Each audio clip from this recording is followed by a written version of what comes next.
Thank you, Hannah. All righty, we're going to keep this moving, but before we do, did I mention that there's 50/50s available and these amazing yellow raffle tickets that I got arthritis trying to put the little ones into the bags? I will be announcing the raffle winners later, and I've checked with the lawyers. If I win, it's not my fault. Okay. All right, so we have one more grant report out, and I am privileged to invite Kara Bocchino from Access Community Center. Thank you, Kara. Well, we just want to thank Cycling for Change for the opportunity to spend your money, and we are so excited for the ways that we are doing this. One of the things that we do at Access Church, and we now birthed Access Community Center, we do so many different things, but one of the aspects of what we do is working with survivors of human trafficking.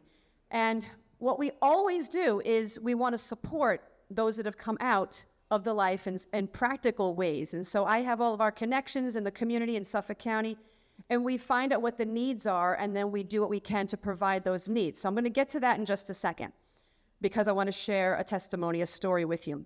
But another thing that we do is the Suffolk County Anti-Trafficking Initiative called SCATI. In Suffolk County, we have an organization that works together, all the law enforcement agencies that work with trafficking victims, and all of the non-government organizations, as well as churches and schools and probation and all the different organizations that would work with a survivor through trafficking.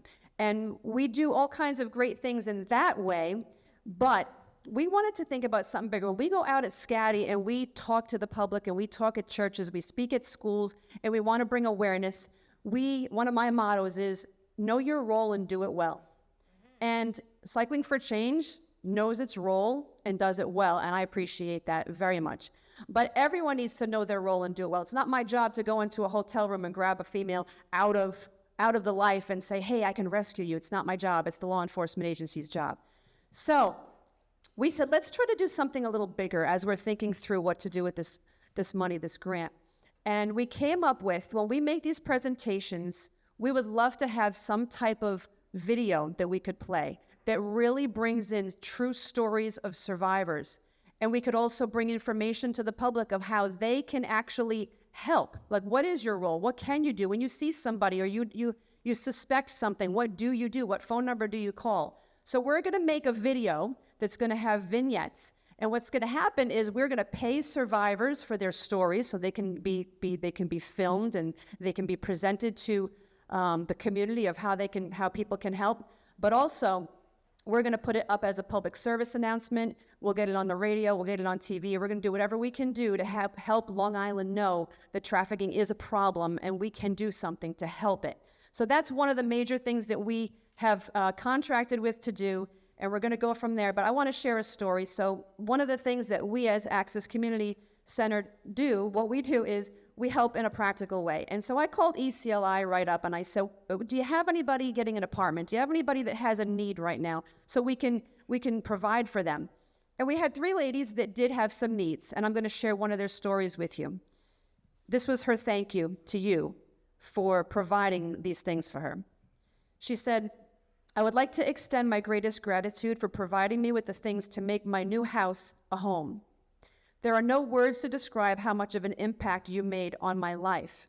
Living in a shelter system for over a year was so traumatic. The only things I had left were thrown out, and I had to start all over again. You gave me a fresh start at life and feeling whole again. The bedding you sent me meant so much to me. I had no bedding, and the blanket was so warm that every time I use it, I feel like I'm wrapped in a big hug. I was so happy to receive the cleaning supplies. I love to clean and make everything spotless. I feel that when you walk into your space, it should greet you with open arms.